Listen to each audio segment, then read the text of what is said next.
Good morning, everyone. Happy Tuesday. Welcome to our Coffee Chat 2.0.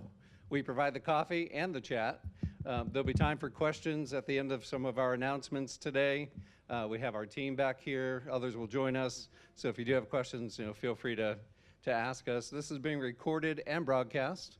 And we'll continue on this path as long as you all would like to do this. We think it's beneficial for us to spend more time with you and for you to have an opportunity to ask questions and just to have some social time. So I'm going to kick us off with a little show and tell, not necessarily in that order. So I've been telling you that Juanita Parks is coming as our new CFO, and I'm here to show that Juanita Parks is here. So please join me in welcoming Juanita. This doesn't get any higher. Good morning. Like Tom said, my name is Juanita Parks, and I am very excited to be here as your Chief Financial Officer here at Covenant Woods. I look forward to getting to know each of you soon. It's my second day, so yes, please go easy. And I come from Williamsburg, Virginia. Probably most of you know where that is, and I'm just very excited to be here, and thank you for welcoming me. So super excited to have Juanita on board, part of the family. Next, I'd like to call up Hallie Kent, who has some things to share with us.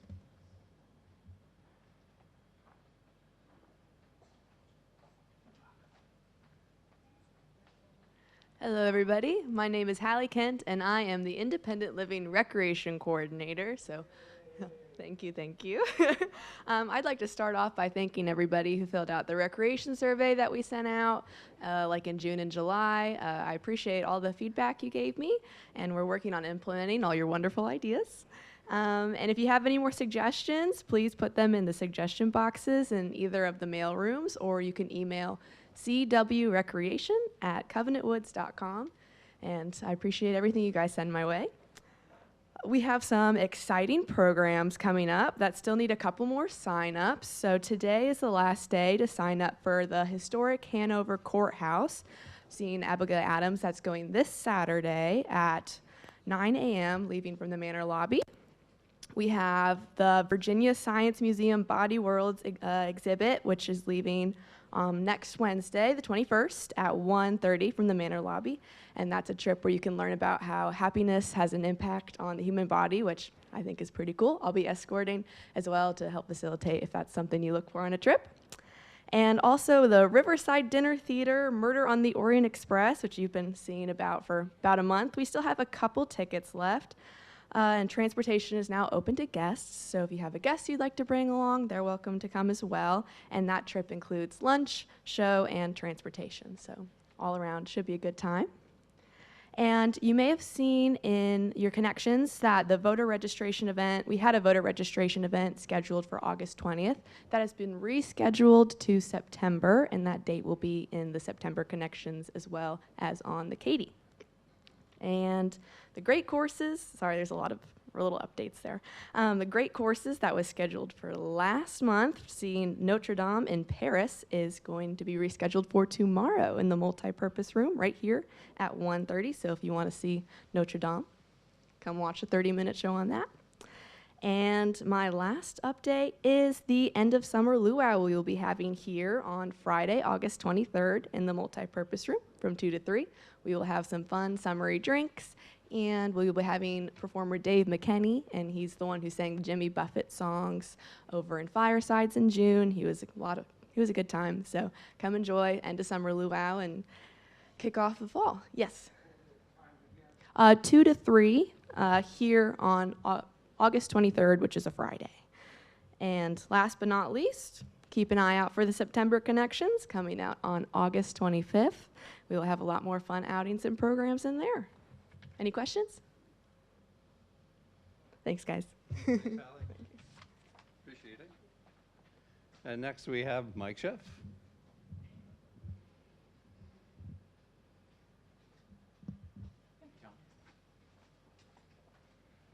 Morning, everybody. So, I am Mike Sheff, Director of Dining Services, and wanted to talk about carryout over in Fireside. As some of you know, it's extremely busy there for lunch and dinner. Some days we're approaching 250 meals per day, and it's becoming really difficult for the staff to keep up with that amount of meals during the lunch 2 hours and dinner 2 hours. So we're working with the dining committee and thinking of some ways to alleviate some of the stress. And one of the thoughts behind doing that is to change how we do carryout over at Fireside and potentially changing the times we offer carryout at Fireside. So we are working on a plan. We are working with the dining committee. I don't have the specifics yet, but I just wanted to let you all know that there is a plan coming to change carryout, as I said, to alleviate some of the stress at the meal times. It will impact people, I am sure, who use carryout often, but it's probably the best for the community. And once we have the plan laid out, we'll talk about it, we'll work through it, we'll trial it for a little bit and see how it goes, but I think you'll be pleased with the outcome, and it should improve and expedite service tremendously. So I just wanted to keep you in the loop. Any questions? Okay, I'm going to run away then. Bye-bye. That's why Emily's at the doors. Don't let him out. Don't let him out. All right. Ho, why don't you come on up, and then we'll end with Tim, unless anyone else has some updates today. Okay. Thanks, Ho. Good morning, everybody. All right, I have two topics I want to discuss today. The first one is Boxcast. I've received a lot of feedback, the interest in Boxcast, so I just want to speak a little bit about it today. So what is Boxcast? Right, Boxcast is a streaming service that we use here at Covenant Woods. It's a cloud-based service, and we're actually recording this event today. So how do I get Boxcast? Boxcast is an app you can download. It's available on a smart TV. It's on Roku, and it's on Amazon's Fire Stick. What are the benefits of using Boxcast? Well, you can watch it live, you can watch it at the convenience of your own home, and you can watch it at a time where if you miss this event, you can watch it at your, another time, and you can watch it. You can pause it, you can rewind it, or you can just fast forward to a part that you have some interest in. So there's a lot of benefits to it. Another benefit that it's potential financial benefit. You don't actually need Comcast cable box to watch it. Again, you just need a Wi-Fi connection. So you can always reach me for more information on Boxcast. I'll be happy to discuss it with you. The next topic I want to talk to this team about is the password change that occurred a couple weeks ago. I apologize for the storm that it caused. It was a learning experience for me. With that experience, the next time we rotate password, we'll stagger the password rotation, and I'll have my team available to support any changes that's gonna happen. So, any questions so far?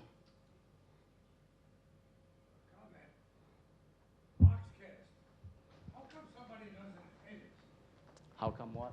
Nobody edits the recording.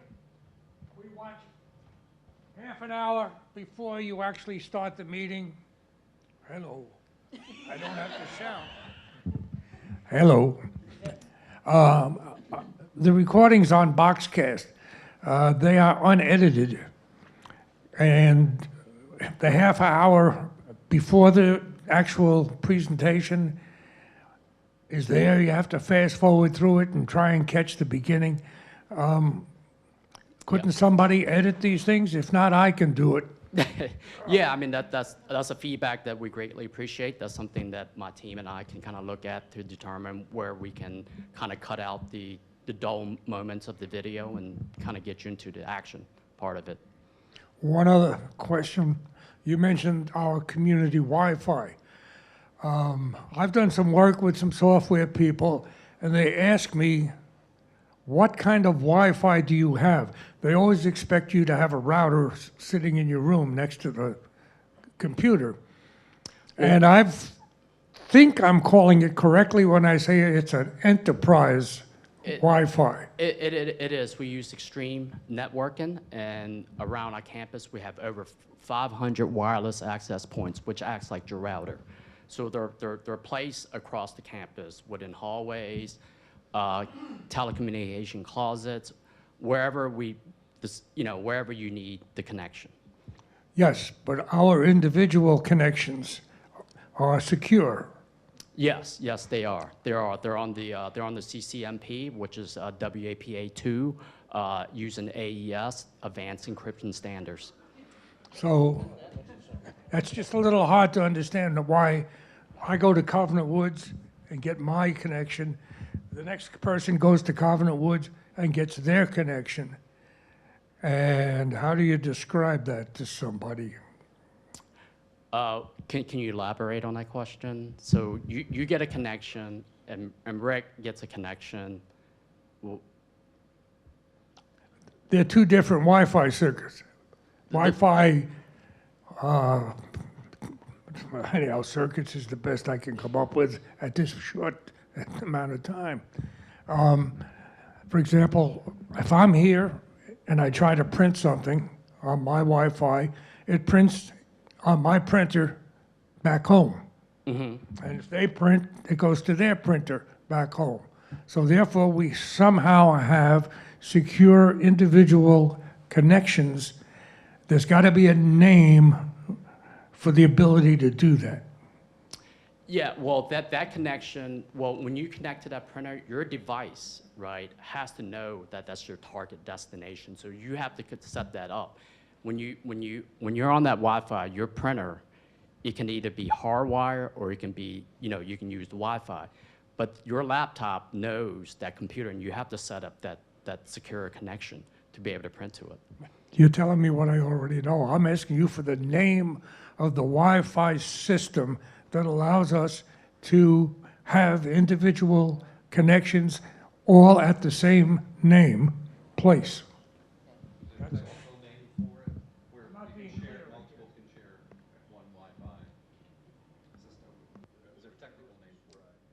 Yeah, I'm not sure if there's a technical name for that, but maybe you and I can kind of discuss further. Let's make one. You can tell us anything.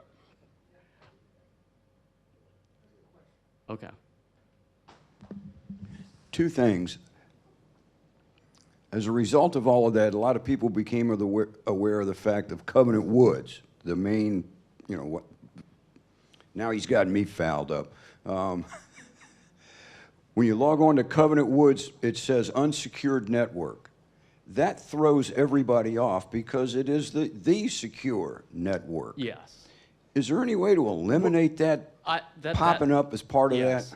that? Yes, that was something that's on my plate to part of it was we leverage or we migrated a lot of our Wi-Fi networks into WAPA2 using the AES standard. So you don't see that weak security anymore on the other Wi-Fi. So the Porter one was one of the ones on my list, but I needed to think about it just like the legacy because I want to understand what type of disruption I could cause before I do anything like that. So, but yeah, that's something on my plate. Yeah, because those of us that know are telling people, no, you want to be on Covenant Woods, not resident, not guest, not staff, but that's unsecured. Well, that's the one that is. So, yes, okay. That's right. Second part, do you have any clearer time frame or horizon for when we're going to be switching out all the old Cadies for all of the new Cadies that everybody is going to get sometime in the foreseeable future? Probably roughly in the next 3 to 4 months. I'm working with Status Solution. They actually have to submit the order to Apple to place an order for the iPads, and then when they receive it, they have to customize it to Status, the Cadies to Status Solution Cadies. So that part is still kind of ongoing. So we're probably roughly another 3 months out from that rollout. Reminded by exactly what he said. It's amazing how many people I speak to, and they're connecting their Wi-Fi, their smart TVs and whatever, to CW resident or CW what's the Yes. old one anyhow, they have no idea that they could go to Covenant Woods and get the ID from you and create a password and have a more secure system than Yeah. what they're doing and more reliable. They tell me that, watching TV, the system freezes or squeezes or whatever. That doesn't happen to me. Yeah. Hardly ever. As a matter of fact, I think it's better than cable, as near as I can tell. Absolutely. That's something that I'm working with my staff, so whenever they're working on an order, they can kind of, any devices that's running on the guest or the residence network, they're going to switch over to the portal. Yeah. And at the same time, that's again, any new orders, any new residents will move to the Covenant Woods portal, and then, existing devices running on those Wi-Fi networks will move over to the portal as well, so.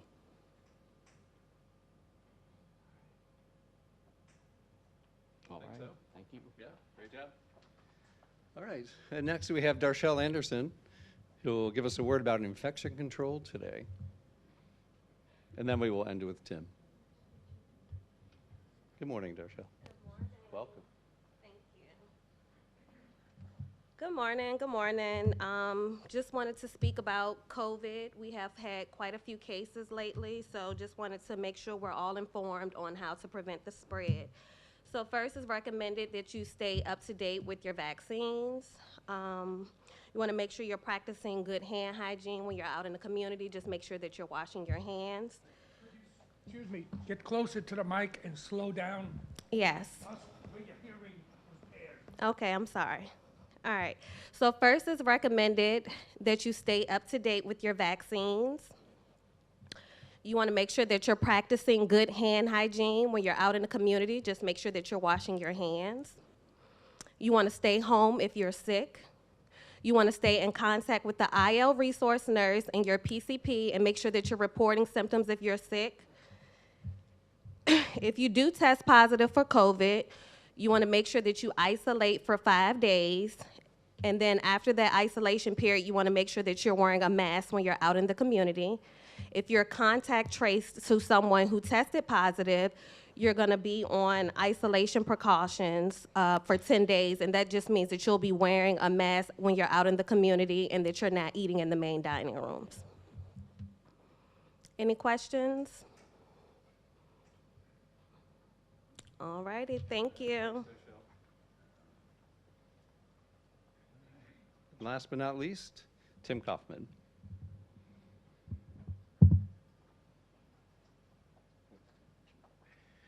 Good morning, everyone.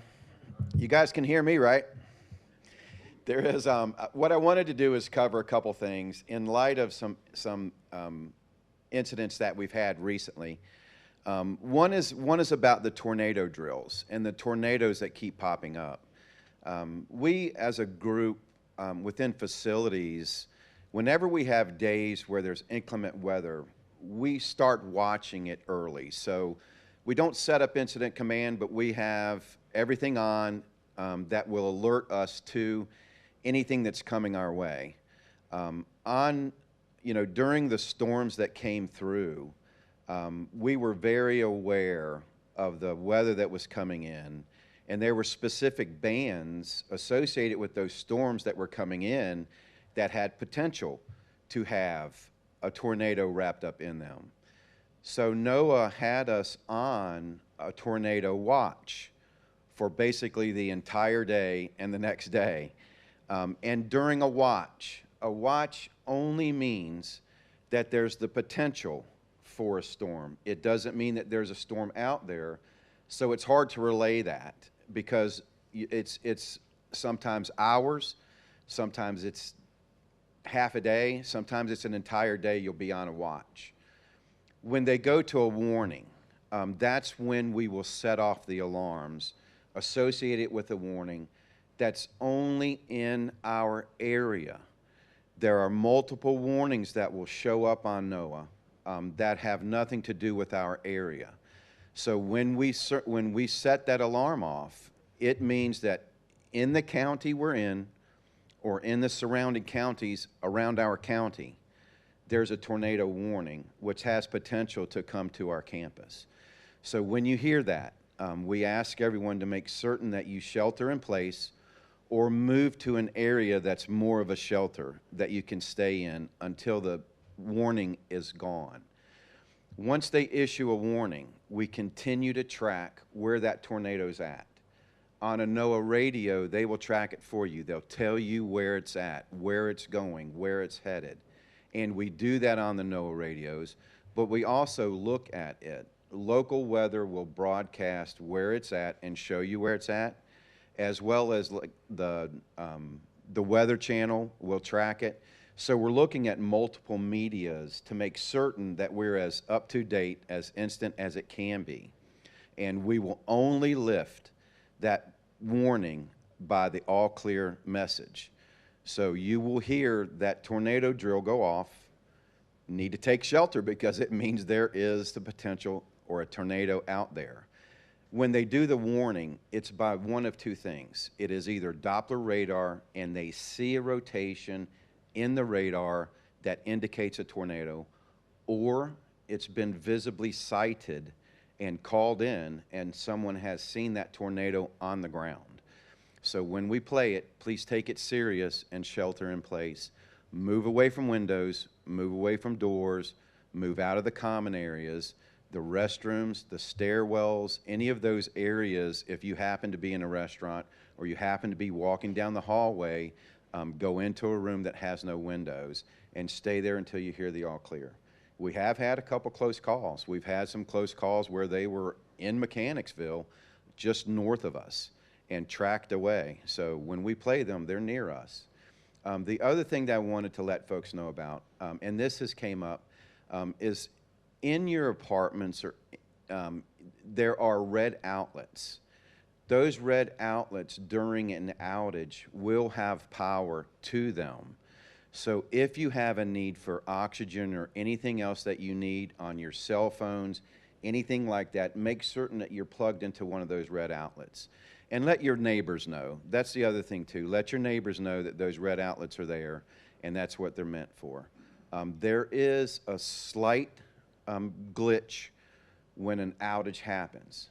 So when an outage happens, there will be about a 3-second delay before the switchgear itself sees that it's totally out. It will turn the generators on, and then it will transfer power from the generators to the building. And it will stay like that until power is restored. And not just restored, the generator will need to see that it is clean power coming to the building, and then it will transfer back over. So there is a slight glitch in how quick that happens, but it has to be there.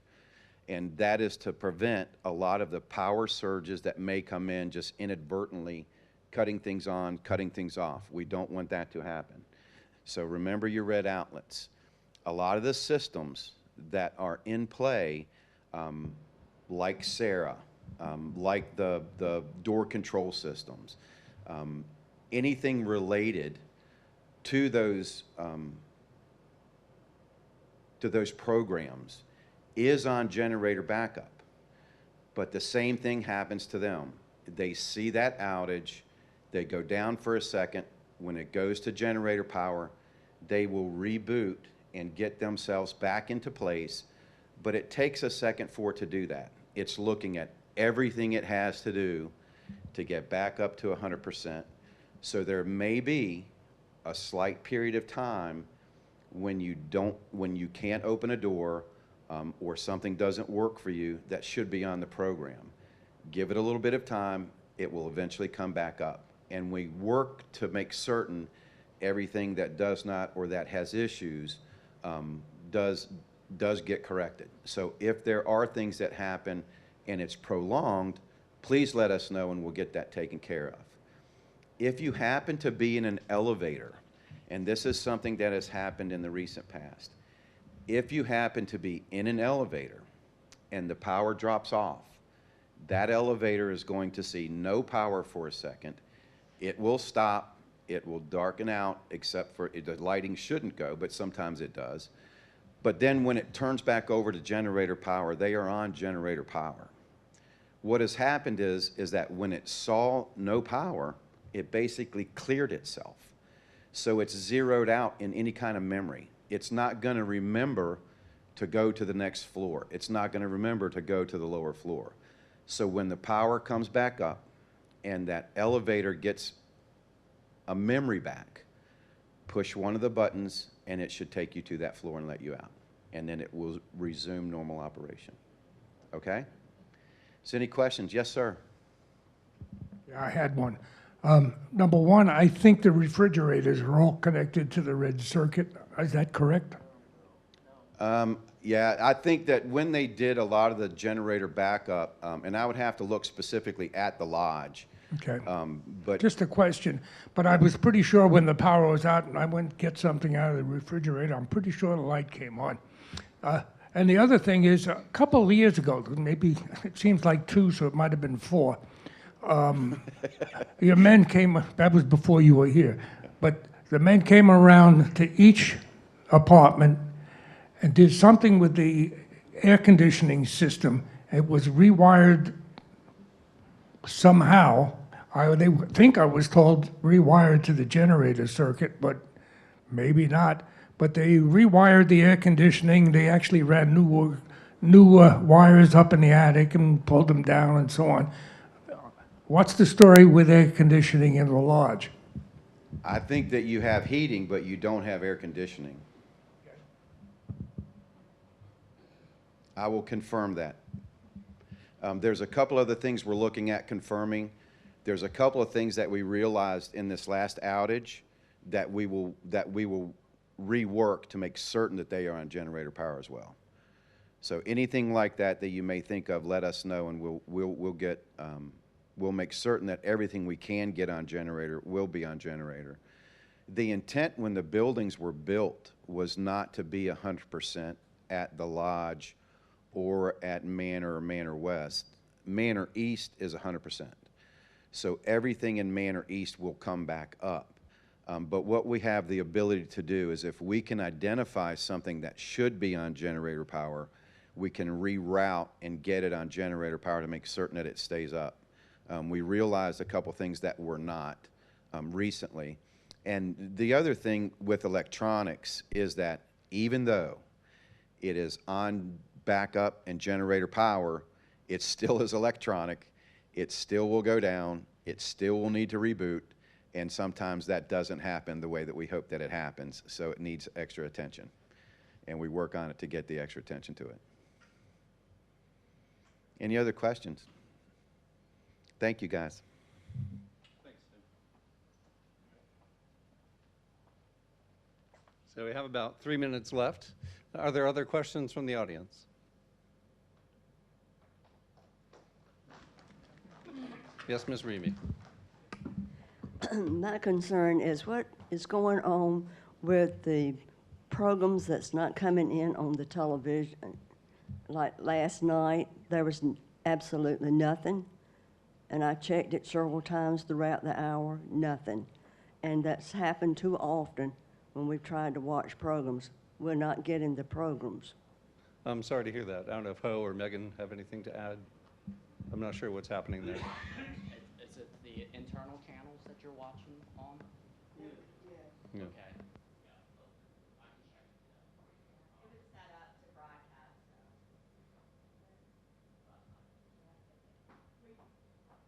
Reminder too, is it channel 1971?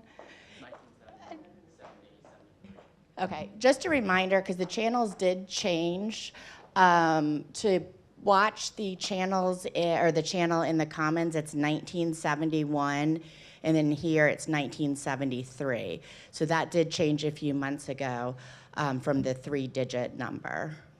But we'll look into that. It was supposed to broadcast, so we'll see what happened. There might have been a glitch. Thanks, Meg. Just suggest a search for the channel. Learn how to search on your television. There was a suggestion to do a search to program your TV to do a search, I guess do a search to find those programs so it picks up the 1971 and 1973 channel. They have Okay. Yeah. So I would suggest putting in a work order, work request, if you want somebody from IT to maybe come help with that part. Okay. Yeah, you can scan. All right. Well, thank you all for attending. Thank you all for watching at home. And we'll continue on. Oh, good. I'm glad.